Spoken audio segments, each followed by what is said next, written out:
পরকীয়ার শাস্তি কি? পরকীয়ার শাস্তি হচ্ছে ইসলামের সবচেয়ে ভয়াবহ। দেখুন, বিবাহিত মানুষ যদি জেনায় লিপ্ত হয় শাস্তি কি জানেন তো? ইসলামে যত দণ্ডবিধি আছে, যত শাস্তি আছে, এর ভিতরে সবচেয়ে মর্মান্তিক, সবচেয়ে মর্মন্তুদ, সবচেয়ে ভয়াবহ শাস্তি হলো পরকীয়ায় লিপ্ত হলে, অর্থাৎ বিবাহিত নারী পুরুষ জেনায় লিপ্ত হলে পাথর মেরে নির্মম ভাবে মৃত্যুদণ্ড কার্যকর করার কথা শরীয়ত বলে। কেন? আমরা অনেকে হয়তো মনে করি দুজনে খুশি মনে করেছে একটা অন্যায় কাজ, শাস্তি হতে পারে, অন্যায় করেছে সেজন্য তাই বলে মেরে ফেলতে হবে, এত বড় কি অন্যায় করেছে? দেখুন, পরকীয়া, সমকামিতা, এই অপরাধগুলোর শাস্তি কেন মৃত্যুদণ্ড ইসলাম রেখেছে জানেন?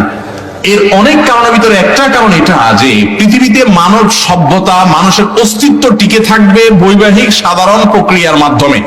এই প্রক্রিয়া থেকে মানুষ যদি সরে যায়, অন্য প্রক্রিয়া যদি সমাজে আপনার বিস্তার লাভ করে, তখন মানব সভ্যতা হুমকির মধ্যে পড়বে। আমি একটা কথা বিভিন্ন জায়গায় ইদানিং বলছি, পৃথিবীর যে সমস্ত দেশগুলোতে পরকীয়াকে এলাও করে মানুষ, অর্থাৎ পরকীয়াকে কোনো দোষী কিছু মনে করে না, অথবা পরকীয়া সেখানে র্যান্ডমলি মানুষ করতে থাকে, সেরকম পশ্চিমা দেশগুলো, ইউরোপিয়ান দেশগুলো, উন্নত দেশগুলো, সে সমস্ত দেশগুলোতে মানুষের জন্মের হার কমতে কমতে এমন একটা ভয়ঙ্কর পর্যায়ে পৌঁছাইছে, এমন একটা পর্যায়ে চলে গেছে যে সেখানে এখন মানুষের শিশুর জন্মের হার আগের মতো নয়, শিশুর জন্মের হার ভয়াবহ কমে গেছে। কারণ ওই যে মানুষ বিবাহ করার পর যেমন